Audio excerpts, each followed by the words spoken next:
Одмондөр студ үзүүлж байна. Тэнгэр газрын гисгээл шин нэвтрүүлэг маань эхлэхэд бэлэн боллоо. Нэвтрүүлгийн хамтран ажиллагчаар Морт Резиденс Алтан гишүүд дэмжиж ажиллаж байна. Студид ганц Сүхцэнгэл баяр нар. За өдрийн мэнд. За өдрийн мэнд хүргэе. За шинжлэх ухаан таны мэдхийн Одмондөр цуугийн маань энэ уран бүтээлийн жилийн шинэхэн дугаарууд маань та бүхэндээ хүрээд явж байна. За тэгээд энэ уран бүтээлийн жилийн бас нэгэн сюрприз бол бид бүхэн Тэнгэр газрын гисгээл гэдэг нэртэй нэгэн нэвтрүүлгийг та бүхэндээ хүргэхээр за эхний дугаараа одоо хийж байна. За Тэнгэр газрын гисгээл гээд нэрнээсээ сонсохоор нэг ийм манай нэг зохиолч тэглүү хин тэглээ. Нэг ийм шашинлаг нэртэй гэдэг хэлсэн байхгүй. Тэнгэр газрын гисгээл гэдэг хэлээр. За тэгэхээр өнөөдөр хэдүүлээ ер нь яг энэ нэвтрүүлэг ер нь цаашдаа ямар хуу нэвтрүүлэг ямар хуу сэдвтэй юу ярих вэ гэдэг нь өнөөдрийн нэвтрүүлэг тодорхой болох байх л та. Тэгэхээр өнөөдөр бол Тэнгэр газар яагаад Иран гэдэг улсыг гисгээвэ гэдэг талаар ярих гэж байгаа юм. За тэгэхээр хэдүүлээ 20 дугаар зуун буюу 1970-аад оны ихэнх үеийн очих юм. За тэгэхээр ер нь бол цаг агаар газар зүйн онцлог нь Иран улсын талаар эхлээд ярил л да. За Иран улс болохоор ойролт орондын халуун уур амьсгалтай. За наранд шаргадаж хөлс нь бурцайсан хүмүүс аллах тэнгэртээ мөргөж те амьдрал ахуйгаа өөдөн татахын төлөө бори бохисхийлгүй хөдөлмөрлсөн хүмүүсээр бид төсөөлдөг. За ийм газар аимшиг цасан шуурга болж гин гэд төсөөлөхөр их эвгүй те. Одоо бид нар аллах ойролт орондыг ч юм уу илүү их нөгөө нэг халуун, элсэн цөлтөө, тэмээтэй гэж бодоод идэг штэ. Гэтэл энэ газар цасан шуурга болсон байна. За энэ цасан шуурган зүгээр болоод өнгөрөхгүй олон хүний амь одоо авч одсон ийм том гамшиг болсон байгаа. Тэгэхээр ийм газарт одоо ойролт орнод буюу Араб те Персийн ертөнцийн ихэнх улсын хувьд яс нөгөө нэг яг энэ Иран одоо Персийн улсын ихэнх улсын хувьд дээрэс нь энэ Иран улсын хувьд нөхцөл байдал нь арай ондоо байгаад идэг. Дийлэнхтэй яг бидний төсөөлж байгаагаар тэр нөгөө нэг цасан шуурга болоход бэрх юм шиг санагдаж байгаа боловч Иран улс нь бусдаас арай нөхцөл байдлын хувьд ондоо гэж байгаа. Ираны газар нутаг асар уулархаг гинэ. Тэгэхээр дэлхийн физик газар зүйн зургийг харах юм бол Ираны газар нутаг битүүд гэж хүрэнтэж харагддаг. Тэгэхээр физик газар зүйн зурган дээр бол одоо уул нурууд гэдэг юм уу те хотхор гүгээгч ингээд арай өөр тод өнгөр явдаг. Тэгэхээр Ираны газар нутгийг одоо физик газар зүйн зургаас харах юм бол хүрэнтэж харагддаг юм байна. За тэр хүрэн хэсгүүд нь юу юм гэхээр бид нар нөгөө Эльбурс гэдэг нөгөө Айлбордс гэдэг те ер нь бол Эльбурсийн уулс болон тэр Загросын уулс гэдэг ийм хоёр том нуруу байгаа байхгүй. Хойдлоор байдаг энэ Эльбурсийн уулс нь Каспийн тэнгисээс ирж байгаа тэр чиг хурд унтсыг хаадаг бол баруун талд нь Загросын уулс нь газар дундын тэнгисээс ирэх дулаан чигийг хаадаг хоёр талаас нь. Тэгэхээр зөвхөн өмнөд хэсгээрээ буюу Персийн булангийн эрэг дагуул дулаан чиглэг уур амьсгалтай гэж төсөөлж болох юм. Ер нь Ираны уулархаг нутаг дэлхийн уур амьсгалын хоёр том бүсийн уулзар болдог гэж одоо ойлгож болно. Тэгэхээр Сибирээс хойд дүүлгийн хүйтэн уур амьсгал Ираны уулсад тулж ирдэг. Харин зарим тохиолдолд тэр уул нуруудын дээгүүр асар зузаан үүл хуралддаг. Тэр үүл нь Сибирийн хүйтний нөлөөгөөр хүндэрч тэнд засуулан ордог байгаа.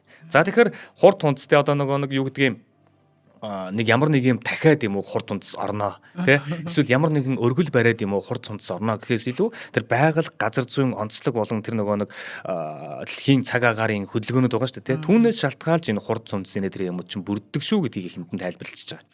За ер нь бол Ираны тухайн үеийн нөхцөл байдлыг ярих юм бол иргэдийнх нь 58% нь хөдөө орон нутагт амьдардаг. Энэ улс хэдэн 10 мянган жижиг гацаа суурангаас бүрддэг гэж байгаа. Зарим нь гэх юм бол одоо 200 хүнтэй дэмжижгэн тосгон байх жишээ нь. Тэр болгонд төрийн тусламж үйлчилгээ хүрч чаддгүй. Уулын аманд байдаг нэг суурь нь одоо Хорвато ертөнцтэй холбогдох ганцхан л зам байдаг. За тэр замаараа л бүх одоо улс төрийн одоо тээвэр одоо яв байдгийн те одоо ийм ханганы нийлүүлэмж одоо шатхуун гэдэг ч юм бүх юм нь явдаг ганцхан замтай. Ийм нөхцөлд сүүлийн яг 4 жил 1972 оноос өмнө 4 жил гэхэр чинь 1960 оны сүүлч байна. 4 жилийн хугацаанд дарааллаад гам болчих. Удаан хугацааны гам болохоор яадаг вэ гэхлээр нөгөө хөрсний чанар мууддаг. Ингэхлээр нөгөө шаварлаг өнгөн хөрс чинь хатуураад дагтарчдаг юм байна л да. Ийм үед бороо орсон ч гэсэндээ тэр хатуурцсан дагтарчсан хөрсөн дээгүүр тогтож доошоо шингэдэг. Жээгүүр нь усаа яваад өгдөг. Тэгэхээр нөгөө тэр хатуурцсан дагтарчсан хөрсөн доороос чинь нөгөө дөнгөж соёолж байгаа ургамал чинь тэрийг одоо нэвтэлж гарч иж чаддгүй. Үүнээс болоод нөгөө мал идэх юмгүй болж байгаа байхгүй. Тэгэхээр энэ чинь нөгөө нэг газар тариалан эрхэлдэг, мал аж ахуй эрхэлдэг ийм улс байлаа гэхэд мал нь үдэх юмгүй болчлаа гэхээр мал нь одоо тарга твэргүй хүч сул за тэгээ заримдаа өлсгөлэн дэрэгдээд юм уу өнгөрөх нь байна. Тэгэхээр мал адгуус нь өгчгээр дээрэс нь одоо тариачдын нөгөө ургац алдагдахаар те өлсгөлэн тэр улсыг одоо нэрвэх нь байна те. Амьдралд итгэж гол мөрөн булаг шандууд нь ширгэж асар хүнд байдалтай одоо байж байтал өвөл хаяанд ирсэн байгаа. За ингээд ер нь бол ингээд маш бага багаар юмуд бүрдэж явсараад өвөлтөөгөө тулж ингээд 1971 оны өвөл гэсэн үг л те. Тэгээд энэ гамшиг гэдэг юм уу ямар нэгэн тэр байгалийн тэр зүйл чинь өөрөө хавсарч одоо нэг зүйлтэй хавсардаг нь заавал нэг өлсгөлөнтэй хавсард юм байна л да. Ягаад тэгэхээр саяны хэлдгэр те ингээд өвс ургамал нь урахгүй ч юм уу тариа ногоо нь урахгүй маланд хижээлгүй болчихлоор одоо идэх хоолгүй хүмүүс нь хүртэл идэх хоолгүй болоод өлсгөлөн дагаад явдаг. Мөн дээрээс нь түүнийг дагаад тахал заавал гардаг гэж байгаа. Үлбэрч байгаа ард иргэдийн дархлаа улирлын томоо дийлэгдэн улирал солигдохоор дархлаа өрсөлддөг шүү дээ хүний те. Тэрнтэй адилхан хоол тижэл муу байгаа одоо юу гэдгийг ийм байх үед нь улирал солигдох үед дархлаа муутай байжингууд улирал солигдоод ханаа томооны улирал эхлэхлээр томоондоо дийлэгдэж эхэлж байгаа хүмүүс нь. Тэгээд байнга ханаа томоо тусна. Ядчил тэр жилийн томоо одоо хүүхдүүд болон өндөр настныг асар хүн дээр бас өвдөгж исэн тийм одоо томоо гарч л дээ. Дээрээс нь няран эндэгдэл нэмэгдснээс болоод иргэдийн сэтгэл санаа дороотож өвчнөд улам өртөмтгий болж байгаа. Тэгэхээр тэр чинь хүний сэтгэл санаа чинь бас өөрийнхөө нэг бие дархлаатай холбоотой байдаг гэдэг чинь. Тэгэхээр яг сэтгэл санаагаар унчхлаар өвчин илүү давмгаалаад эхэлсэн. За ард иргэдийн хувьд бол ийм тохиолдод эхэлж. Ер нь 1979 оноос өмнө хэдүүлээ одоо Иран улсыг Иран гэдэг нэрээр нэрлэж явах юм байна л да. Тэгээ 1979 оны 4-р сарын 1-ээс Исламын бүгд найрамдах Иран улс гэж байгуулагдсан байдаг. Тэгэхээр одоо бид эдийн ярьж байгаа юм чинь 1970 оны ихэнх учраас Иран дээрээс нь хаант төртэй хаант засаглалтай ийм байгаа үе нэ. Тухайн үед энэ Ираны хаанаар Мухаммед Реза Шах Палави гэдэг хүн байсан юм байна. Реза Шах төрийн бодлогоор уулна газрыг ардад өгөөд эмнэлэг сургууль бариулаад хамтрал хоршоо байгуулж исэн юм байна. Түүний энэ социалист маягийн бүтээн байгуулалтыг цагаан хувьсгал гэж нэрлэдэг. Гэхдээ энэ хувьсгал эхлээд 10 жилч болоогүй хөгжил зөвхөн том хотуудад нь түүнтэй ойр тосгодод л хүрдэг. Алс бүглүү хот суурингуудад хөгжлийн бараанч харагддаг. Тийм үе байсан байна. Хот газар өндөр барилга сүндэрлэн босож тэг сайхан асфальтын зам тавигдж нисдэг тэрэг цөнөөгч онцгцууд цэргийн сүр хүчийг гайхуулж исэн. Харин хөдөө орон нутагт бараг дундад зууны хэвээрээ шахав. Ганц зам нь бөглөрөхөд л ертөнцөөс таслагдахад бэлэн байдалтай байж исэн. Иран бол маш баян улс тухайн үед бол. Тэгэхээр 1971 онд газрын тосны орлого нь одоо Иран улсын газрын тосны орлого нь 1.1 тэрбум доллар байснаа жилийн дараа гэхэд 2 тэрбум буюу бүр ингэж бүтэн нэг нугархуй хэмжээний ингэж одоо ашиг орлоготой байсан улс. Гэхдээ энэ орлогын ихэнхийг том хот ойр орчмынх нь одоо тосгодуудыг хөгжүүлэхэд л зарцуулж исэн байна. За Реза Шах гэдэг энэ хаан болохоор бүх өрсөлдөгчөө зайлуулсан. Улс төрийн бүх эрх мэдлийг гартаа авсан учраас нэг өсөндөө дарангуулагч гэсэн үг. Цус 50 дарангуулагч нэвтрүүлгээ бид нар өмнөх жил одоо 50 дарангуулагчийн талаар ярьсан. Тэндээс манайхан нэг зүйлийг ойлгосон байх те. Дарангууллын төр гэдэг бол өнгөн дээрээ айгүй бат бих хамгийн сүр хүчтэй юм шиг харагддаг. Яг мөн чанартай бол хамгийн хэврэг засаг байдаг. Нэг унах юм бол бүр мөсөн ундаг юм засаг байхгүй. Ядчил шудраг сонгуул явуулаад те эсвэл одоо инх тайван замаар эрх мэдлээ одоо авах ч гэдэм үү хүлээлгэн өгч гэдэг юм уу ийм юм ерөөсөө байдгүй. Дараа нь эргээд улс төрд орж ирэх ямар ч нүүргүй болдог. Одоо хаант засгийн хувьд гэх юм бол те дарангуул гэдэг ийм нүүрд байдаг. Гэтэл Реза Шахын засаг гамшиг болгож байгааг те тооцоолоог байгаа шүү дээ. Тийм учраас гамшигын бэлэн байдал гэдэг юм чинь төр оноогоо тавиулна шүү дээ. Гэтэл гамшигын бэлэн байдал гэдэг юм руу анхаарахгүйгээр зүгээр л өндөр барилга байгууламж барайл хотууд руугаа жоохон хөгжлийн бодлогуудыг анхаарад яваад исэн байгаа байхгүй. За гэхдээ энэ бодлого нь тэр гамшигтай тохиолдоод ард нь бас юу болж хувирах вэ гэдэг нэвтрүүлгийн сүүл хэсэгт өгүүлэх болно. За Реза Шах өөртөө маш ихтгэлтэй тийм сүр бараатай хаан байсан байгаа. Гамшиг цасан шуурганаас 1 жилийн өмнө гэж бодъё те 1970-71 он хавцаа. Перс гэдэг одоо Иран чин Персийн одоо юу гэдгийг одоо өмнөх үеийн түүхүүд нь бол Перстэй холбогдсон шүү дээ. Тэгэнгუთ Персийн хаан төрийнхэн 2500 жилийн хойг тэмдэглэсэн гинэ. Тэгээд тэмдэглэхдээ өөрийгөө агуур Кир хаантай адилхан үзэжсэн гэж байгаа. Тэр агуур Кир хаан гэдэг домогт Сайрус гэдэг хаан байдаг шүү дээ. Энэ Сайрус хаан чинь бол Иранчуудын хувьд Ираны хувьд ерөн зүгээр одоо тэр бүс нутгийн хувьд бол баг Чингис хаан гэсэн үг байхгүй. Тим домогт хаан. Тэгсэн чинь Реза Шах чинь тэр ойгоор өөрийгөө тэр хаантай дүүцхүүс хэмжээний ингэж одоо илэрхийлж исэн гэх юм уу те. Тэгээд удахгүй бид нар яг энэ Ираны Чингис хаан гэж нэрлэгдэж байгаа энэ Сайрус хааны талаар сууд 50 хаан гэдэг нэвтрүүлэг байгаа шүү дээ. Тэр нэвтрүүлэг дээр угаасаа бүтэн дугаар хийх юм байна. За тэгэхээр дарангуулагч болгон өөрсдийн гэсэн дотоодын тагнуулын аппараттай байдаг. Реза Шахын энэ аппаратыг Савак гэж нэрлэдэг байсан. Савак нь бүх улс төрийн үйл ажиллагаа, их сургууль, зохиолч, сэтгүүлчдийн үйл ажиллагаа, шашин номын байгууллагуудыг тагнаж чагнадаг. Дээрээс нь зүүнтнүүдийг барьж хордог тийм тусгай цагдаагийн одоо хэсэг байжлаа хааны хүчин те. За ингэж явсаар 1971 оны өвөл ард иргэдийн хувьд гам болоод ингэсэн тэгээд хэцүү байгаа ханаа том их байгаа ийм үедээ давхцаад 1971 оны өвөл ердийнхөөсөө эрт эхэлж байна. Эрт эхлэхдээ бас илүү их цас орж эхэлсэн байдаг. За хоёул хамтран ажиллаж ярьчаад үргэлжлүүлье. За тэгээ. За нэг дарангуулагчийн зарчмаар нэг амны хідэн хүннээ болгоол бус ард түмнийг яг үлөө шахгоол амар сонсогч чинь. За нэвтрүүлгийн хамтран ажиллагчаар чанартай амьдрын урайтай Мартер Резиденс дэмжиж ажиллаж байгаа. Тэгэхээр Мартер Резиденс одоо маш гоё бүст, маш гоё одоо тав тухтай амьдран сууж байгаа оршин суугчдтай бүх одоо таата нөхцөлийг бүрдүүлсэн байгаа. За тэгэхээр заримын дурдвал ямар тач 100% ашиглалтанд орсон. Тэгэхээр та бүгд маань одоо гэртээ нүгэд ороод ирэхэд бэлэн ийм байранда та бүхнийгээ одоо урьж байгаамаа.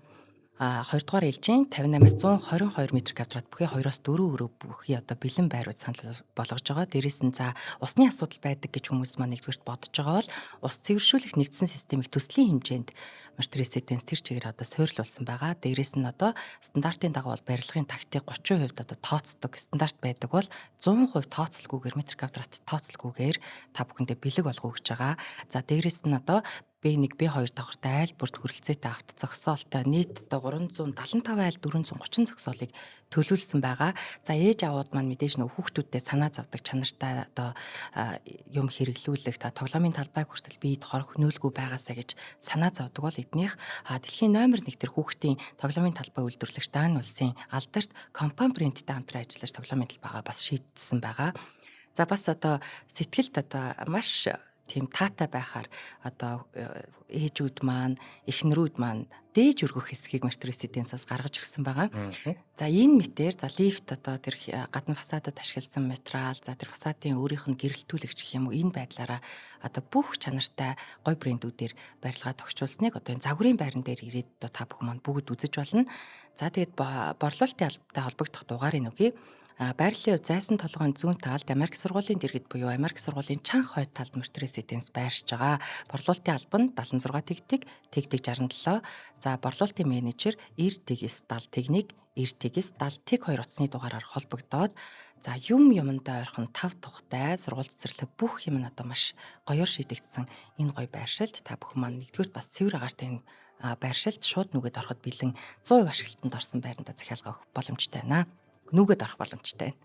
За Мартер Резиденстэй баярлалаа. За баярлалаа. За ингээд 1971 онтой зоолгож. Тэгэхээр 1971 оны өвөл бол ердийнхөөсөө эрт эхлээд илүү их цас орсон гэж байгаа тийм. За энгийн гутал манай монголчуудын нэг хэлдэг үг байдаг штэ.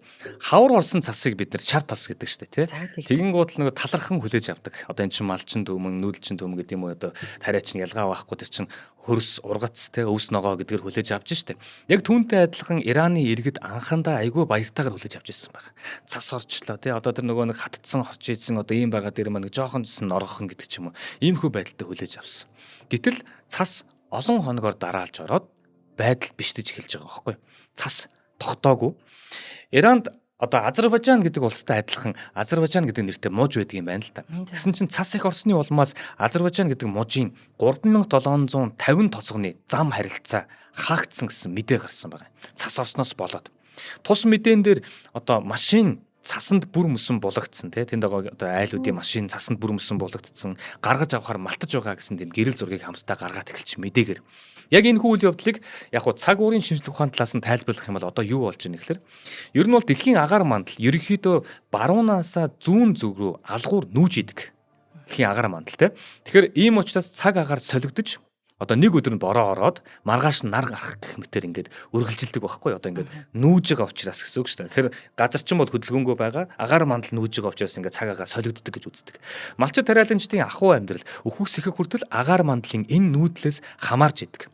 Гэтэл тэр жил хойд туйлын даралт ихтэй агаар илүү урагшаага төрж орж ирээд өмнөдийн даралт багтаа агаарта бүр тулж ирсэн. Одоо ингээд тэнцвэртэй байх эзэл хүн чинь ингээд түлж явсараа бүр тулчиж байгаа байхгүй. Ингээд тулангууд тэнд гацалт үүснэ дээ. Яг тэр гацсан хэсэг дээр нь Иран дээр таарчиж байгаа гэсэн үг юм. Ийм үед тэр хэсгийн агаар мандал нүүж өгөхгүй гацчдаг. Даралт багтаа хэсэгт нь олон хоног тэнгэр цэлмэг байгаад байдаг, нар хуцаар шараад байдаг. Харин даралт ихтэй хэсэгт нь байнгын нөгөө цас бороо орж үер буудаг юм байна. Үүнийг цаг уурын шинжлэх ухаанд Рексийн блок гэж нэрлэдэг байхгүй. Тэгэхээр 1972 онд тэр жил Иранд яг тэр нөгөө Рексийн блок гэдэг зүйл Иран дээр яг таарчиж байгаа. Нэг удаа ороод өнгөрсөн цас бүлээн хөрсөн дээр буухдаа уул нь хайлаад шингэждэг. Гэтэл нөгөө Рексийн блок үүссэн үед нөгөө нар гарахгүй шүү дээ. Тэгэхээр салхи шуурга байнгын ихтэй жоохон ийм агаарын температур баг тий байгаагаас шалтгаалаад орсон цас чинь нөгөө хайлангуудаа эхлээд хайлангуутлаа мөс болдог. Тэр мөсөн дээр нь дараа дараагийн цасууд нь ордог. Тэгэхээр мөсөн дээр орсон цас хайлдгүй улам дагтаршиж зузаардаг байхгүй. Тэгэхээр нөгөө цас чинь хайлах боломжгүй болж байгаа.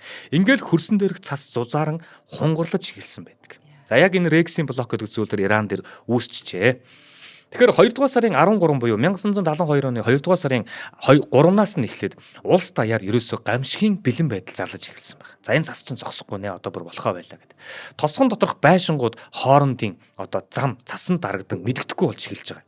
Айлуудын хаалга цонх цасан дарагдаад хунгарлаад онгоохгүй болж эхэлж байгаа. Байшингийн дээвэр зузаан цасан дарагдаж нөгөө чанар муутай тийм байшингууд юм чанар муутай дээвэр байх юм бол тэр дээврүүд нь цөмөрч эхэлж байгаа. Ингээд ерөөсөө одоо нөгөө харилцаа гэдэг юм уу те зам харилцааны хувьд ингээд цасаар боогдоод байхгүй болоод одоо тосгонууд нь ийм байдалтай болчлоо. Яг хаа хаач нөгөө нэг тариалан ч гэдэг юм уу эсвэл мал ахуй эхэлж байгаа одоо хүмүүс байгаа учраас хүнсээ бол өөрсдөө дотооддоо тэр тосгоноос хангаад аж болно л доо. Гол нь тэгээд бас зогсохгүй. Эн чин дээвэр нөгөө нэг машины төлш байна, эм бэлдмэл гэх мэтлэн яаралтай тэр авах хөстө зүйлүүд чинь байнгын хот газараасаа ирж явах ёстой. Гэтэл тэр замууд нь хаагчаар ингээд таслагдаад эхэлж байгаа байхгүй. Гэтэл нөгөө аврах ангиуч чинь тосгодод очих гэж те нэвсийсэн цасан дарагдсан, булагдсан тосгоны хаанаас нь эхэлж цэвэрлэхээ мэдгүй хэмжээний тийм болцсон байна. Аврах ангиуд очсон ч гэсэндээ нөгөө ингээд нэвсийдсэн байдаг. Тосгоноо одоо хаанаас нь цэвэрлэхээ мэдгүй. Цагаан юм л болцсон байна шүү дээ. Ийм байдалтай болоод эхэлсэн. Тэгэхээр нэвсийсэн цас ихээр манайханд нөгөө ингээд нэг юм нэвсийсэн гоё хөнгөн цас буужгаар их л гоё санагддаг шүү дээ. Бид нар чинь нөгөө нэг дөрөв хөлөлтэй учраас өвөл ингээд болонгууд шинэ жил мэлгээ гоё санагддаг л да. Гэтэл нөгөө манайхны цаг агаарын те Монголын цаг агаарын цас яг тэр Ираны цас хоёр чинь хоорондоо өөр зүйлүүд байгаад байгаа. Ягаад тэгэхээр тэр нөгөө цаг уурын өөр нөхцөл өөр газруудад байгаад байгаа учраас Монголынхоос арай өөр гэдэг. Ягаад тэгэхээр нөгөө Сибирийн хүйтэн агаар байна шүү дээ, тэ. Сибирийн хүйтэн агаар чинь Персийн булангийн асар чиглэг агаар хоёр. Нэг талаас хүйтэн, нөгөө талаас чиглэг агаар хоёр нийлээд хүн жинтэй тийм хөвсгөр биш тийм нэвсгэр нойтон цасыг оруулдаг юм байна л да. Тэгээд ийм цасыг нөгөө нэг бид нар бол одоо цасыг хүрдсдээд ингээ хайхад чинь амархан шүү дээ, цэвэрлээ хайхад чинь. Гэтэл тэнд орсон тэр цасыг чинь хүрдсдээд цэвэрлэхэд маш хэцүү. Одоо ийм хөлдөнг, зуурангтай, хүнд гэдэг юм уу иймэрхүү. Одоо жишээл бидний нөгөө нэг өвдгөр татхаар хэмжээний цас ороход л тэнд бол одоо ингээд гэрийнхэн хаалгыг нээж чадахгүй. Яг бол барьцалтаад ингээд хөлдөөд ингээд хатуураад байна шүү дээ, тий. Тийм учраас хаалгааж онгоолж чадахгүй тийм хэмжээнд хүрч байгаа. Бас дээвэр норно гэдгийг одоо л ойлгосон. Тийм хүнд байгаа шүү дээ. Манай цасыг бодох юм бол дээрээс нь ахуулаад 50 зүгээр цас орчих шүү. Тэнд чинь нөгөө нэг бас цаг уурын тийм нэг сонин үүсгэл болоод байгаа учраас ийм нүүр нүдгүү цасаас шуураад байгаа юм байл. Тэгэхээр цэвэрлэж яах мах гэдэг ч юм уу тэр асуудал нь илүү хүнд л бод эхэлж байгаа юм байна л да. Тэгээд ч нөгөө зам харагдахгүй боогдоод байгаа асуудал нь энэ юм байл. За тэгэхээр нийслэл Тегеран гэдэг байгаа тийм Ираны нийслэл чинь Тегеран гэдэг. Тэгэхээр Тегеран хотын одоо баруун хойд уулархаг нутагтай Тегераныг баруун хойд уулархаг нутагтай холбодог чухал замууд дээр нь цасан нуранг буугаад бас бөглөцсөн. Тэгэхээр одоо нийслэлээс бусад хотууд руу явхад ингээд замууд нь ингээд бөглөгдөд эхэлж байна гэсэн үг. Ингээд эхлэнгууд цахилгаан холбоо. Одоо нэг цахилгаан явж байгаа. Тэр цахилгаануудын цасан нуранг дараа цахилгаан холбоо нь байхгүй болж байна. Эрчим хүчний шугам цасан дарагдан тасарж байна. Тэгээд тосгодоос мэдээ ирлээ болчихж байгаа. Тэгэхээр чи эрчим хүч байхгүй, цахилгаан байхгүй болоод тэгэхээр тэр холбоонууд нь бүгд тасраад эхэлсэн. Иргэд цахилгаан эрчим хүчгүй болоод одоо тосгодууд чинь бүр ингээд тог цахилгаангүй хүртэл болцсон. Баруун хойд зүгийн том хотуудад осгож өгсөн хүмүүс бүртгэгдээд эхэлсэн. Нийслэл Тегеран хотыг одоо бас дэлхийд дахиндаа холбогдох гол сууг болсон Мерабадын олон улсын онгоцны буудал гэдэг байгаа. Тэр буудал нь одоо ингээд цасаар битүү шуурж байгаа явцад ажиллах боломжгүй болоод ингээд дэлхийдээ холбож байгаа онгоцны буудал нь хаагдаад дэлхийгээс харилцаанд тасарчиж байгаа. Ингээд 15 шиг том хотод нь хичээл сургууль тодорхойгүй хугацаагаар хаагдана. Дээрээс нь нийтийн тээврүүд нь зогсчихж байгаа. Зарим өндөрлөг газар нь 8 м хүртэл цас хунгарлсан. Агаарын температур Цельсийн хасах 25 хэмт хүрсэн байна. За ер нь бол байр байдал яг иймэрхүү нөхцөл байдалтай тулсан. Гэтэл ингээд бас зогсоогүй. Гамшиг цаашид улам хүндэрсэн байгаа байхгүй. За уг нь бол одоо тэр 1972 оны 2 дугаар сарын 9-ний өдрөөс эхлээд цасан шуурга нь намдаж эхэлсэн юм байна л да. Тэр 2 дугаар сарын 3 гэж хэлсэн шүү дээ. Дахиад 6-7 хоног орлоо ингээд хүнд байдлууд үүслээ. Ингэсэн ч гэсэндээ 2 дугаар сарын 9-ний өдрөөс эхлээд цасан шуурга нь намдсан байна. Тэгэнгүүт л нөгөө бусад тосгодуудаа аврах ажиллагаа явагдах хэрэгтэй болно шүү дээ. Тэгэнгүүт л айрмынхын нислэг тэргүүд нь одоо уул нь бол хаана цэргийнхэн хүч мөчнөр их мөнгө хийцэн байгаа шүү дээ. Тэгээ айрмынхын нислэг тэргүүд нь хөдөө орнуудыг зориод нисгэр болж байгаа байхгүй. Тэгээ нэг тосгодуудаа олох гэдэг гэсэн үг. Тосгодуудаа хайгаад аврах ажиллагаа хийхээр нисээд очисон чинь нөгөө тэнгэрээс ажиглалт хийн шүү дээ. Тэгэнгүүт гамшиг ямар аюулын хэмжээнд хүрснийг тэд нар ойлгоогүй байсан. Очоод яг нүдээр үзээд ойлгож байгаа. Ягаад тэгэхээр нөгөө нисгэгчид чинь газрын зураг гэдэг юм радараа бариад л ингээ нисгэнэ шүү дээ. Тэр нэг радар дээр нь яг очичоод идэг энд л тосгон байгаа гэдэг. Цагаан. Ерөөсөө ингээ цасан дарагдсан. Олдгоо. Дээгүүр нисгэд одоо нилийсэн тэг цагаан цасал байгаа гэдэг. Тэнд тосгон байгаа ч мэдэгдэхгүй, хүн байгаа ч мэдэгдэхгүй, мал байгаа ч мэдэгдэхгүй. Ер нь юу ч байхгүй юм шиг л харагдчихсэн. Ийм дүр байдал одоо ухтсан байх нь л дайрмынх нэг. Тэгээд энэ Шаклабад гэдэг тосгоны одоо цасан доороос 18 хүний цогц гаргаад цааш малтах аргагүй боллоо гэдэг мэдээ одоо армийнханд бас ирж исэн байна. Ийхүү 90 хайх аврах ажиллагаа олигтой эхлүүлчих амжаагүй байтал. Нөгөө нэг 2 дугаар сарын 9-нд чинь цас нэг жоохон зогссон шүү дээ, тийм. Тэг цас зогссноос буюу цасан шуурга намдснаас ойролцоогоор 24 цагийн дараа буюу 2 дугаар сарын 11-ний өдөрт агаар мандал нам даралтын 2 дахь блок үүсэж дахин хүчтэй цасан шуурга тавьж эхэлсэн байна. Тэгэхээр нөгөө нэг аврах нисгэг төргүү чинь нисэж явах явцад дахиад цасан шуурга болоод эхлэнгууд тэд нар чинь эргээд бааз руугаа буцах аргагүй болчихж байгаа юм. За ингээд бас агаарт маш том одоо гамшигын 2 дахь үзэгдэл болж ийн гэсэн үг. Тэгээ сүүлдээ нөгөө нэг цасан шуурга боллоо буцаараа гэдэг гот нөгөө тэнд цасан зурагдсан байгаа тосготыг аврах гад очисон одоо аврах ангийнхан чинь нисдэг дэргэндээ 2 тонн шахуу одоо юм юу гэдгийг талах тийм хүнс ч гэдэг юм уу те иймэрхүү юмуд ачаад явж исэн. Тэгээд аргагүй ирэхэнд одоо буцхаас аргагүй болоод нөгөө тосгод чинь баримжаа байхгүй ш цасан шуурган дарагдсан нэвсээсэн юм байна гэж. За энэ хавцаал байгаа даа гэж бодвол тийшээгээ зүгээр талхаа тий. Одоо нэгэсэнд мэдхгүй байгаа газар руугаа те ингээл асууж ийн гэсэн үг байхгүй. Тэндээс хүмүүс нь ядаж гарч ирээд олж идээсэ гэж бодоод асгаад тэгээ буцаж байгаа байхгүй. Нэгэсэндээ сохроор те найдаж тийшээгээ хүнсээ асгаж ийн гэсэн үг. Гэтэл тэр их цасыг те малтан гарч ирж хоол хүнстэй золгосон хүмүүс маш цөөн байсан гэдэг. За дээр дурдсан энэ Шаклабадаас гадна Каккан, Кумар зэрэг олон зуун хүндэд тосгод цасан дарагдаад тэгшэрсэн нэг ч оршин суугч бас амьд гарсангүй гэдэг мэдээнүүд зэрэг явж байсан байна.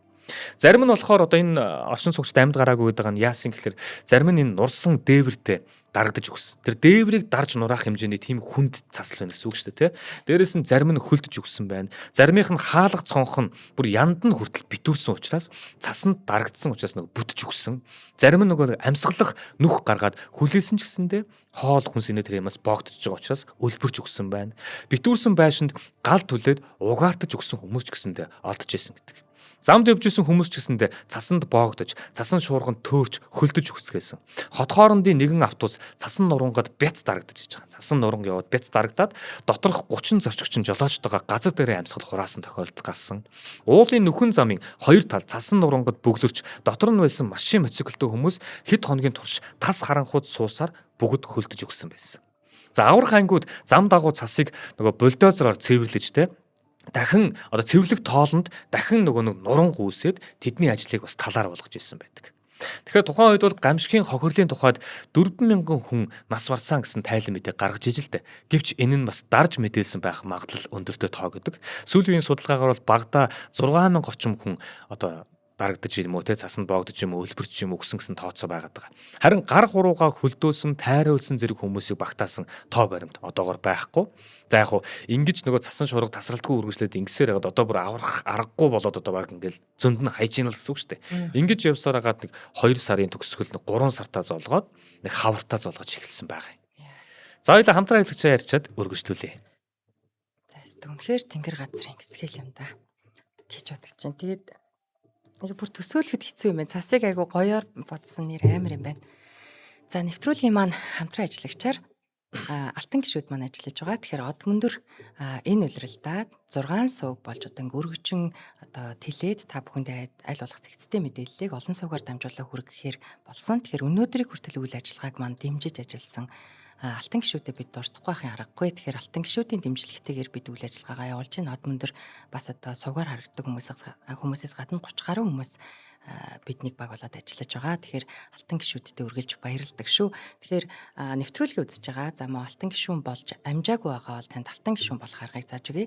Та хэрвээ биднийг дэмжихийг хүсвэл шинжилгээ ухаан таны мэдхүйг дэмжихийг хүсэх юм бол Худалдаа хөгжлийн банкны 94,000 IBAN дугаартай 41 91 4 5 18 гэсэн од мөндөр таны мэдхүйн сувг эзэмшигчтэй данс руу 100,000 болон түүнээс дээш мөнгө хийгээд гүйлгээний утган дээр та Монголд байгаа бол утасны дугаараа, гадаадд байгаа бол Facebook нэрээ заавал бичээд гүйлгээ хийснээр менежерүүд тантай холбогдоод таныг алтан гишүүн гэсэн группт оруулна. Та одоо нэвтрүүлгийг YouTube-д орохоос өмнө олон нэвтрүүлгийг нэг дор үзэх, за нэвтрүүлгийн бэлтгэл байдлыг үзэх, за одон өндрийн ойн баярын арга хэмжээнд нэг үчиг хамтдаа өнгөрүүлэх, спорт арга хэмжээнд оролцох гэх мэтэр за хамгийн гол нь та шинжлэх ухааны таны мэдхүйг түгээн дэлгэрэх үг үйлсэд бас хувь нэмэр оруулж байгаа юм шүү. Тэгээд алтан гишүүдтэй маш их баярлалаа.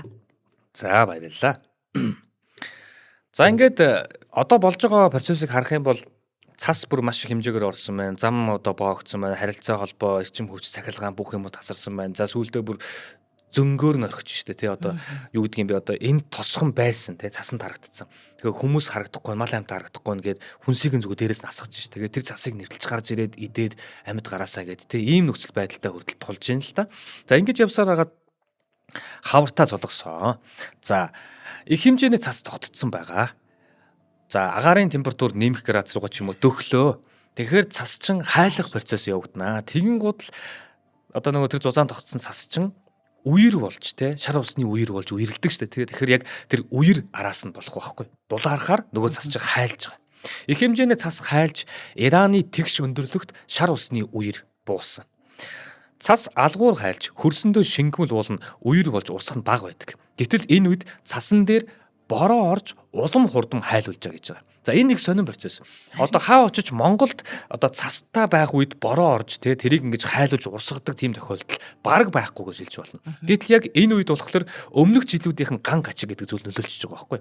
Ягаад тэгэхээр нөгөө хатуу дагтарсан хөрс чинь доороо хатуу хэвээрээ байдаг шүү дээ. Тэгэн гутал тэн дээр одоо нөгөө бууцсан байгаа одоо нөгөө мүс тэгээд цас дээрээс нь бороо орж ийн. Урсгалаа доошоогоо шингэх биш зүгээр л хөрс рүүгөө шингэхгүй тэр жигтэй зүгээр 100% бараг ингээд урсаад явчихна л гэсэн үг. Энэ өөрөө нөгөө нэг шар усны үерийг чинь шууд урсгаад үерийг улам эрчимтэй болгоо ичиж байгаа. Тэгэхээр гидрологийн судалгаанаас үзэхэд ган болсны дараа орсон хурд хүнс хөрсөн шинжилгөө бараг 100% үер болж урсдаг нэгэн ажиглалт байдаг.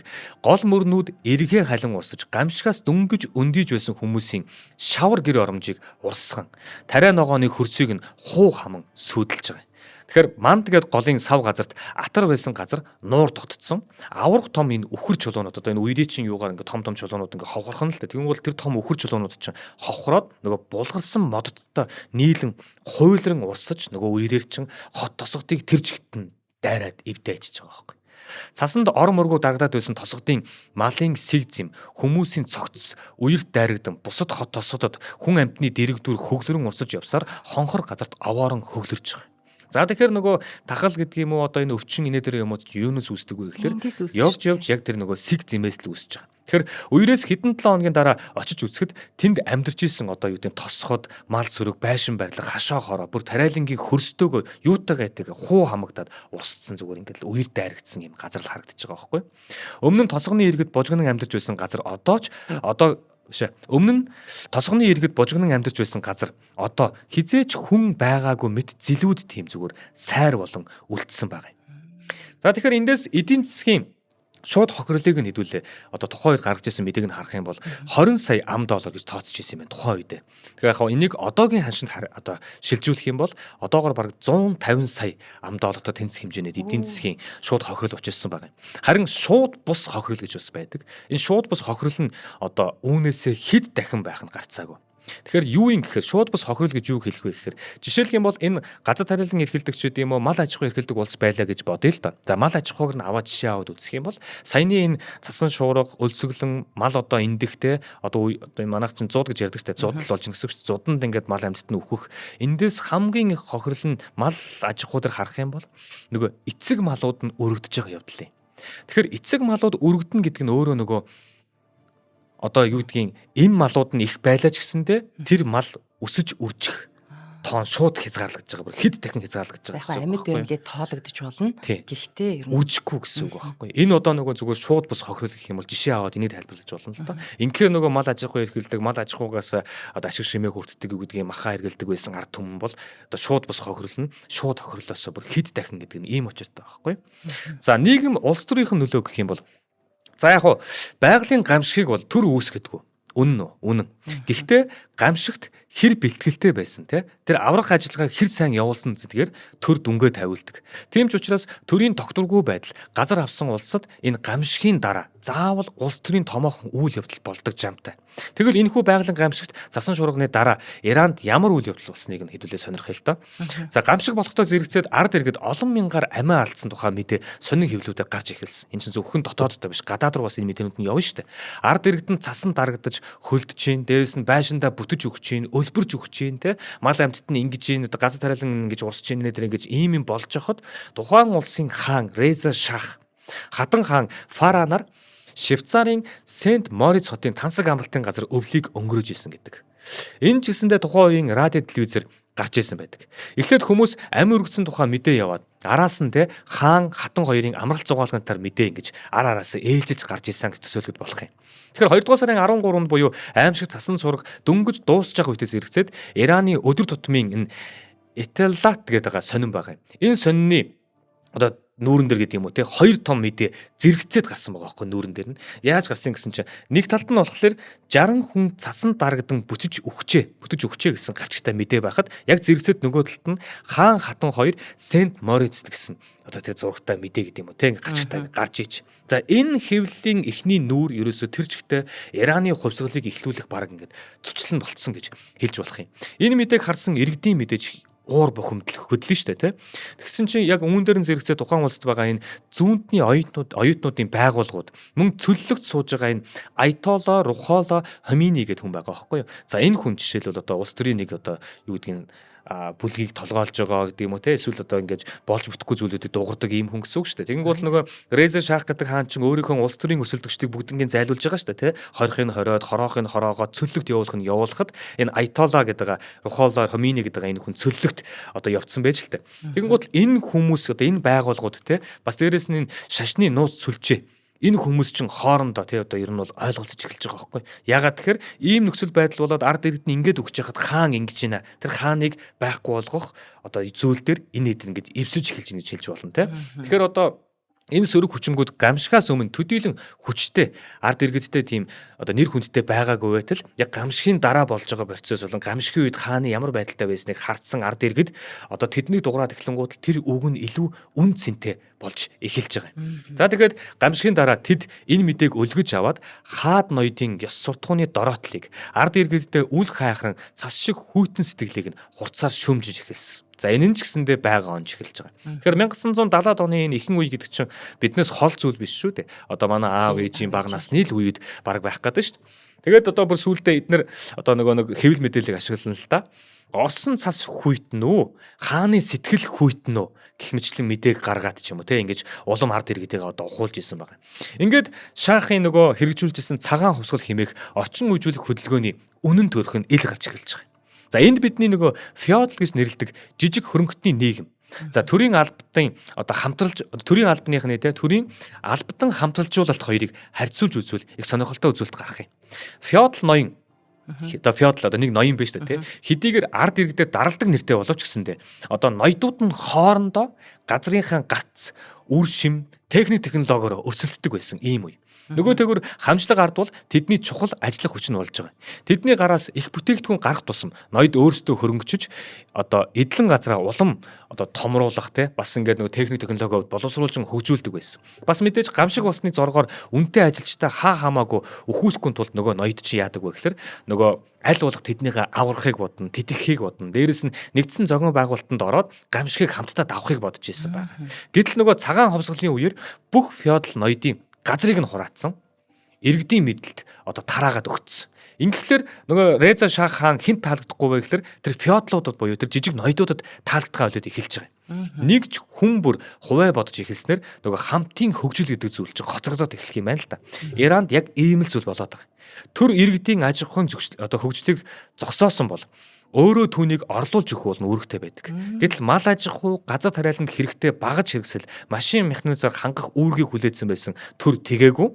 Тэрний хооронд хөрөнгө оруулалт бүтээн байгуулалтаа нөгөө хот газар руугаа хийгээд уул нь бол тариалан инээдрээ юмыг явуулаад байгаа шин тосхон гэдэг юм уу те ийм эсвэлт байгаад байтал нөгөө хөрөнгө инээдрээ юм тэднэр руугаа оруулаад улам томруулах хэрэгтэй байтал нөгөө хөрөнгө олсон тэр нөгөө нэг газрын туснаас олж байгаа мөнгөө нөгөө хэд чин том хотуудаа өндөр барилгатай болгох, цэргийн хүчтэй нөгөө нэг юм том одоо юу гэдгийг нисэх онгоц авах гэдэг ч юм уу. Тиймэрхүү юм руугаа илүү их зарцуулснаас болоод нөгөө гамшиг болгонгууд л тэд нар чин өөрсдөө авч хамгаалах, газраа хамгаалах юмж технологи байхгүй болчихж байгаа байхгүй. Дагс нэг ийм удирч нөхцөл байгаад байгаа. Дээрэс нь мөн хамжлагын хүлээснээс тайлагдах нь бас нэг дагавар нөлөөтэй байсан. Насаараа яг хамжлагын нөлөөнөөс одоо тайлагдах нь юу вэ гэхээр нөгөө нэг насаараа хамжлага ард байгаад дандаа хүнээр загнуулж байдаг юм уу, шаардуулж байдаг юм уу те ингэж ажиллаж исэн хүмүүс ч юм ер нь бол чөлөөтэй болоод эхлэхээр одоо биеэ гаргуун тавина гэдэг шиг салан одоо залах уу тиймэрхүү болж эхэлдэг. Энэ нь өөрөө нөгөө нэг юу гэдгийг нэр мал аж ахуй эрхэлж байгаа, тариалан эрхэлж байгаа гац нэтэр юмд шууд нөлөөлчихөж байгаа байхгүй. За ийм буруутай бодлогоодын улмаас одоо юу гэдгийг тэр улс ер нь бол гамшигын үед бэлэн байдалд байгаагүй. Дээрээс нь зөв хөрөнгө олж байгаа одоо улс руугаа орж байгаа тэр мөнгө нь их ч гэсэндээ тэрийг зөв заслуулж чадаагүйгээс болоод саяны гамшигт ерөөсөө нөлөөлчихөж байгаа маа өтчихөж байгаа. Одоо ихээр өтчихөж байгаа тийм. Ямар тач газрын тосноос их хэмжээний орлого олж исэн шаахын засаг хамгийн эмзэг буюу тэр иргэдээ гамшигаас хамгаалж чадахгүй нь илэрхий болцсон. Иргэд төрдөө итгэл алдраад эхэлж байгаа. За энэ суулцайд хэн тоглох вэ гэхээр орон нутгийн сүм, за захын худалдаачид, за исламын буйны байгууллагууд хүчийг авч эхэлж байгаа. Мэдээж исламын шашинтай одоо улс те.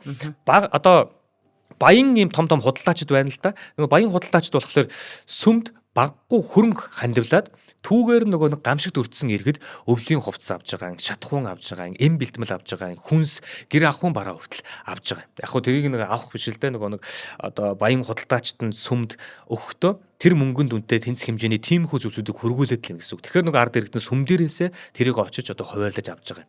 Ийм төвлөрсөн бус тусламжийн үйл ажиллагаанд зохион байгуулалт хэрэгтэй болдог. Харин зохион байгуулалтын гол цэгүүд нь нөгөө сүмүүд нь болж таарж байгаа байхгүй. Тэгэхээр бид бүхэн юу гэдгийг нөгөө исламын шашин руугаа эргээд шашиндаа төрдөө итгэл нь багасаад шашиндаа илүү их итгэл нь одоо тэр гамшигын ард төр нь хаанаа зохицуулж өгч чадахгүй байхад сүмүүд нь ингээд ахлаар ард иргэд чинь сүмрүүгээ илүү их одоо сэтгэл нь эргэж ийна л гэсэн үг шүү дээ. Тосгон дүүрэг хороо болгонд байдаг тэр нөгөө сүм тэр хавийн ард иргэдийг нэгтгэн зангидж одоо саяны байдлаар нөгөө нэг хүн синэтрэ хэрэгцээтэй бараа бүтээгдэхүүнүүдийн одоо сүмээрээ дамжуулан тарааж байгаа. Энэ маягаар Иран улсад төрд итгэдэггүй, албан тушаалтанд итгэдэггүй, харин шашны зүтгэлтний төлөө амиа өгөхөөч буцахгүй үзэл суртлын бааз тэр иргэдийн одоо суурь нь бий болж байгаа байхгүй. Тэгэхээр дээр дурдсан нөгөө нэг Айтолла Рухола Хомини гэдэг шүү дээ тийм. Энэ хүн болохоор дөнгөж саяхан тийм сөллөгт байгаа. Тэр хүн болохоор одоо дөнгөж саяхан 2026 оны 2 сард баха 2 сард одоо алагдсан Ираны удирдагч Али Хамини гэдэг хүн байгаа. Энэ хүний өмнөх удирдагч нь шүү. Айтолла Рухола тухайн үед болохоор Иракт цөллөгөнд байгаа даа байхгүй 1972 оны тэр ихэнх үе. Ер нь бол 1968 оны төгсгөл 70-аад он гэхэд. Тэгэхээр энэ хүн болохоор одоо тэндээс шөмжилж эхэлж байгаа. Хааныг Реза шаахын цагаан хувьсгал гэдэг бол хуурамч өнгөц зүйлээ. Цөөн хэдэн элитэд л ашиг тусаа өгдөг. Уламжлалаа хадгалж яваа. Шашин судалтаа үнэнч жирийн иргэдэд хизээч юуч наалтахгүй.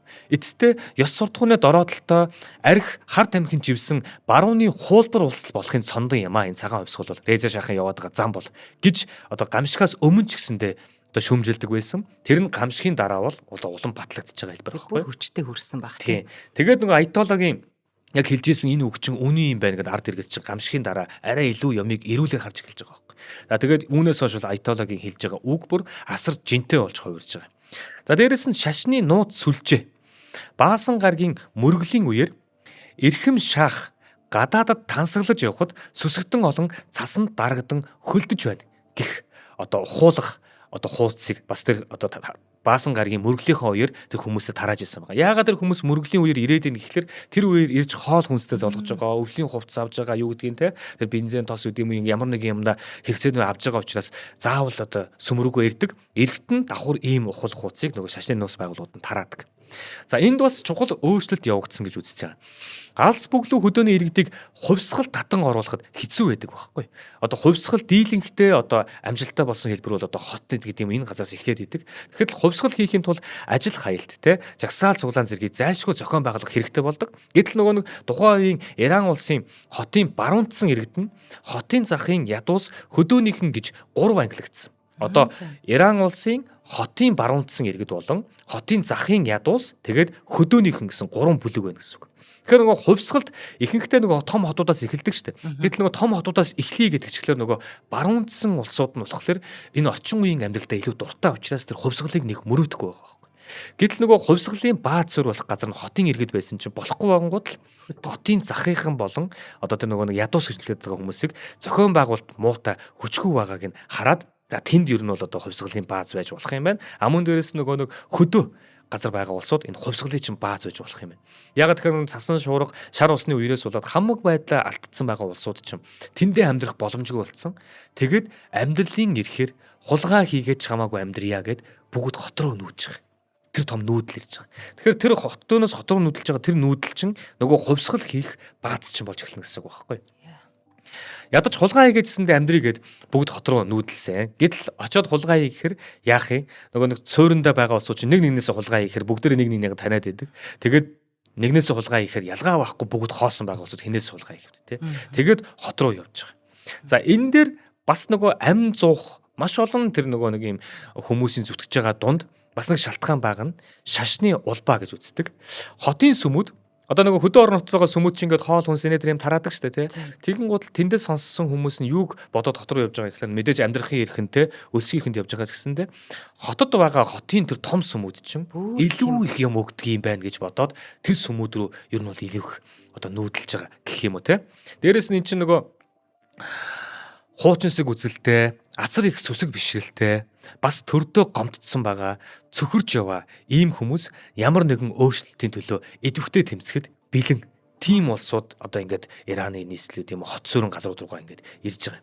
За тийм учраас рухологийн тэр шашны хувьсгалын бааз суурь нь гинт одоо нөгөө одоо гамшигын өмнө нэг 10 хүн дэмждэг байсан бол гамшигын дараа дөр 1000 хүн дэмжиж эхэлж байгаа байхгүй ингээд маш асар хүчтэйгээр гинтэр нэмэгдэж эхэлж байгаа. За тэгэхээр гамшигаас хувьсгал хүртэл одоо 1972 онд гамшиг болсон гэж үзэх юм бол 1979 оны 4-р сарын 1-нд энэ чинь улсаа тунхаглаж байгаа шүү дээ. Тэгэхээр тэр хооронд ер нь бол 7 жилийн хугацаанд энэ процесс явагдаад байгаа юм л та. 72 оны гамшигаас үргэлжлүүлээд дахиад 4 жил дараалаад тэр улсад гам болсон байгаа. Ираны жижиг хөрөнгөний давхарг бүрэн сүйрсэн. Одоо тэдэнд газрын тосноос өөр юу ч үлдээгүй.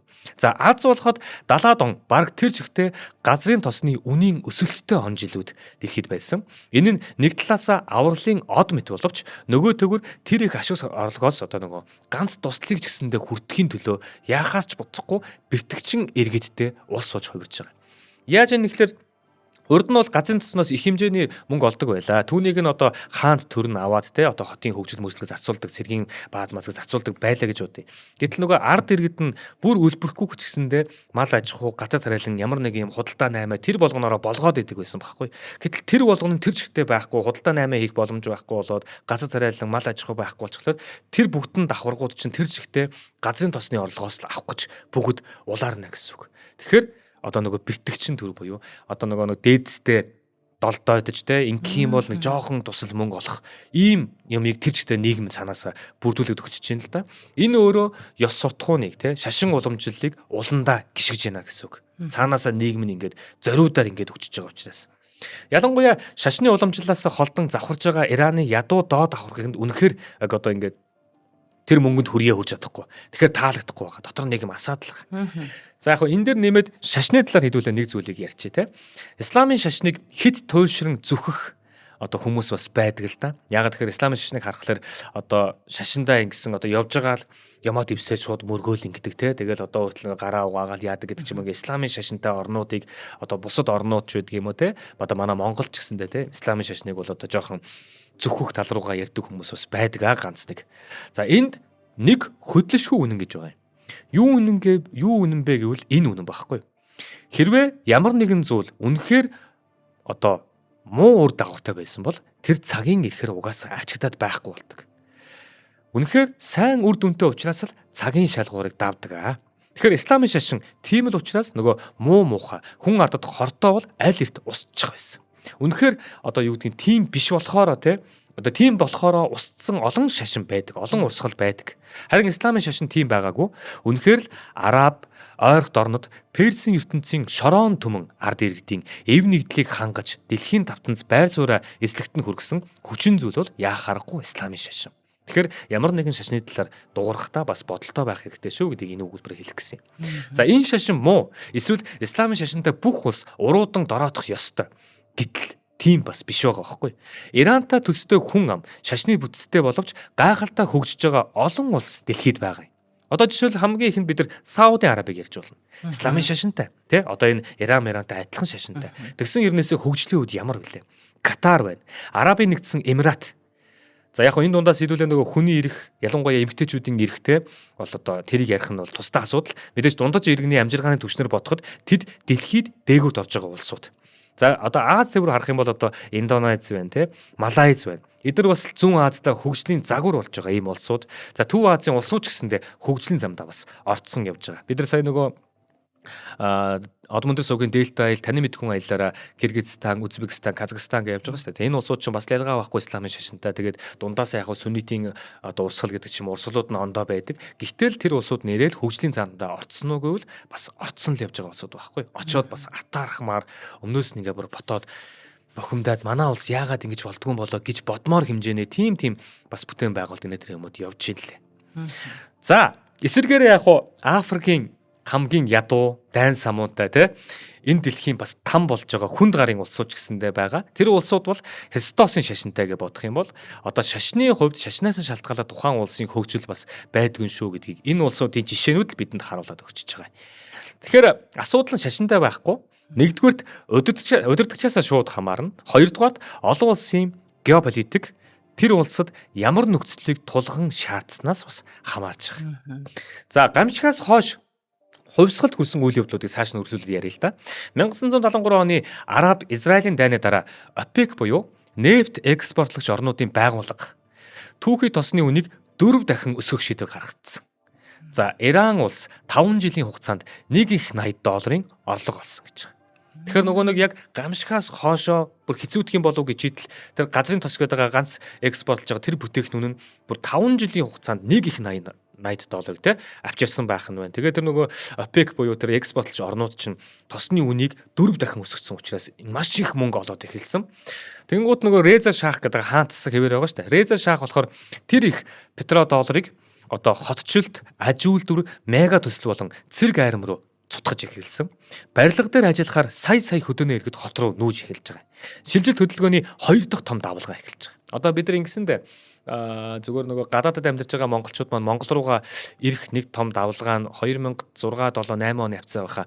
Одоо нөгөө нэг оюутлогоо одоо гэрэмэрээ ингээд байгуулагдлаа нээдрэ гэдэг сургаар одоо тийм ч нөгөө төсөв мөнгө их юм яригдж байгаа шүү дээ. Тэнгуут тэр их төсөв мөнгө Монгол руу орж ирэх нэ гэдгцэнгууд манай гадаад амьдчихсэн монголчууд ч. За одоо л Монголд очиод амьдрах нэг боломжтой болох нь дээ гэж бодоод бас бөөнөр нь үжиж ийсэн дээ. Тэрнтэй яг адилхан одоо энэ чинь нөгөө нэг амьдрал ах үнэ дээрээ бүх юм нь ингээд болохгүй байгаа ингээд шийдэл том төсөв мөнгө ингээд ороод эхлэнгууд л за тэр хүмүүс чинь эндээс одоо амьдрал ахыг залгуулах гад бөөнөрөө дахиад том нүүдэл одоо хотууд руугаа хийсэн одоо 2 дахь том нүүдэл нь байгаа. Мэдээж ирсэн болгон ажилд орж амьдралаа өөдөн татж чадаагүй. Тиймээс тэд том хот болгоны гадуур хүрээлж хэдэн 10 км үргэлжлэх ядуусын хороолт шаваарлан одоо суух болсон байгаа. Ингээд Ираны эдийн засаг ийм маягаар ямар ч хяналтгүй өндөр хаацтай хөгжиж исэн. Тэр их мөнгийг үр ашигтай зарцуулах сайн боловсон хүчин тэдэнд хэрэгтэй байгаа. Гэтэл тэр их мөнгө орж ирэхэд тэдэнд нөгөө боловсон хүчин байгаагүй. Яагаад гэвэл нөгөө Реза Шаханы төр засагчин тийм боловсон хүчингээ бэлдэх гэж одоо мөнгө төсөв гаргаагүй. Тэрний оронд одоо дайныхаа хөлгийг ийм болгох, өндөр барилга барих, баруунч гэдэг тийм юм руугаа анхаасан болохоос биш боловсон хүчингээ бэлдээгүй бол таарсан байхгүй. Ингээд 70-аад оны дундуур Иран улс дээд болон дунд мэргэжилтэй 700 мянган ажилтнаар дутагдчихсэн гэдэг тооцоо байдаг. 700 мянган ажилтан хэрэгтэй байгаад хад тэнд ажиллах боловсон хүчин байхгүй. Газрын тосны орлогоор тийм хүмүүсийг бэлтгэж цалинжуулсан бол жинхэнэ хөгжлийн замд орох байсан гэж харагддаг. Нэгэнд тийм зүйл зарцуулаагүй мөнгө авдартай байгаад байна гэж байхгүй. Өргүү зардал болж хувирдаг. Тансаглал, өндөр шилэн барилга байгаад байдаг. Дотор нь яг юу их нь тодорхой юм байхгүй те. Юу гэдгийг ганган сайхан хаан нь гой тансаглал амьдрал байдаг. Гэтэл тэр одоо нэг үйлдвэр барих гэдэг тэр үйлдвэрийг нь ажилуулах техник боловсон хүчин байхгүй л гэсэн үг. Тэгэхээр энэ өргүү зардлууд юуг үүсгэдэг вэ? Хэд их мөнгө байгаад хахаар юуг үүсгэдэг вэ гэхэлэр инфляцийг үүсгэдэг. За тэгэхээр инфляц гэдэг нь те нөгөө цаашаа үржиж аривждаггүй, илүү боловсронгуй баялаг авчирдаггүй, нөгөө хөшөө дурсгал, одоо том алцгаар цагаан хаалга тий соёлын төв гэх мэт одоо ийм зүйлүүд рүү их барилга байгууламж гэдэг ийм хүү зүйлүүд рүү хөрөнгө оруулалт их хийснээс болоод тэр нэг инфляц чинь явагдаад байгаа. Тэгэхээр хотын дунд болон дунд доод давхаргын иргэд яаж ч хөдөлмөрлөөд амжиргааны зардлаа дийлэхгүй. Гэтэл нөгөө Реза шаах гэдэг тэр төрийн тэргүүн байгаад байгаа тэр хааны хувьд тэр хааны чин гол дэмжиж хаан байлгаад байгаа хүмүүс гэдэг юм уу те нийгмийн давхарх нь юу вэ гэхэлэр хотын дунд давхаргын иргэд байгаа байхгүй. Тиймээс бурууг хин нэгэн рүү чих хэрэгтэй болсон. За тэгсэн чинь нөгөө хотын дунд давхаргын иргэд гэдэг нь уул нь бол 8 чин худалдаачд байхгүй мөнгөтэй худалдаачд. Тэгсэн чинь нөгөө Реза шаах чинь энэ болоод байгаа процессынхаа одоо юу гэдгийг бурууг худалдаачд руу чих чинь гинэ. Тэгээ чихтэй яасан бэ гэхэл нөгөө базар гэдэг чинь тий. Базар буюу захын худалдаачид яг энэ зохиомл гэдэг юм уу санхүү эдийн засгийн башир арга ихтэй учраас тий зах зээлээр тоглож энэ инфляцийг одоо хий хоосноор үүсгээд байна гэж одоо тэр нөгөө Реза шаах гэдэг хаан тэр худалдаачтайгаа буруутгаж л дээ. Өөрийнхөө дэмждэг хүмүүс рүүгээ буруутгах чинь гэсэн үг байхгүй. Ингээд 1975 онд ашиг хонжоо олохын эсрэг гэдэг нэртэй аян өрнүүлж хэдэн мянган дэлгүүрийн эздийг баривчилж торгож олон зах дэлгүүр мухлаг лангууг хаасан байгаа нөгөө хаан ч. Инфляц ингээд байна гэх тээ.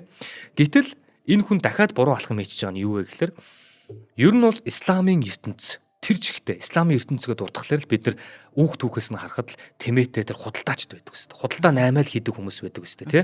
Арабууд гэх мэтлэн. Гэтэл өөрсдийнхөө түүх инээ тэр юм руу ер нь бол аль эртнээсээ тийм юм руугаа бараг ингээд иргээ буруутгаад тэрийгэ буруутчин гэсэн үг байхгүй. Исламын шашныг худалдаа 8-аас салгаж ойлгох арга байхгүй. Исламын ертөнцид яг бодит амьдралын ухаантай тий амьдрах учраа олцсон хүмүүс нь дандаа худалдаачд байсаар ирсэн. Гэтэл нөгөө Реза шаах хаан чинь тэднийхээ эсрэг хөдөлцснөөр уламжлалаас холдох бас нэгэн аюултай алхмыг хийчихэж байгаа юм. Тэгсэн чинь нөгөө худалдаачил чинь дуугуу суугаад хүлцэнгүй байж идэг хүмүүс биш гинэ. Тэд уламжлал үнэт зүйл нэгтэй сүмийнхэнтэй нэг тал болцсон. За ингээд өөрийнхөө эсрэг хүмүүсийг бэлдээд өгчөж байгаа. 1977 оноос эхлээд нөгөө замбраагүй хөгжлийн хурд саарсан. Инфляц өндөр хэвээрээ байсан. Энэ үед Реза шаах төсвийн алгадлагыг бууруулах зорилгоор барилгын мега төслүүдийг зогсооцсон байна. Гэтэл нөө барилга дээр чин ажиллаад амьдрнаа залгуулнаа гэдээ өчнөө олон хүмүүс ирсэн байсан шүү дээ. Нэг л өглөө хэдэн сая хар ажилчид хоногийн хоодгүй болох нь тэр. Ингээд тэртех 8 жилийн өмнөх цасан шуурнаас эхлэлтэй өөрчлөлт яг л нөгөө цасан бөмбөлөг шиг томорсоор байгаад өөр олон хүчин зүйлтэй нийлж хувьсгалын тохироо бүрдсэн гэдэг. Ингээд 1979 онд ядуу ардын дэмжлэгтэй нөгөө ядуу ардууд нь шүү дээ. Ядуу ардуудын дэмжлэгтэй дээрэс нь шашны үзэл сурталаар нэгдсэн худалдаачд нь бас санхүүжүүлсэн исламын хувьсгал эхэлж одоогийн Иран улс байгуулагдсан түүхтэй байгаа байхгүй. За тэгэхээр Тэнгэр газрын гисгэл хэмээх энэхүү нэвтрүүлгийнхаа эхний дугаар дээр 1972 онд 71 оны төгсгөл 72 онд болж исэн энэ Ираныг дайрсан энэ том цасан шуурга энэ улсын ам амьдралыг энэ улсын нийгмийг тэр давхаргыг хэрхэн өөрчилсөн бэ гэдэг. Одоо хаан засгаасаа одоо бүгд найрамд засаг руу шилжсэн байх нь биш үү те.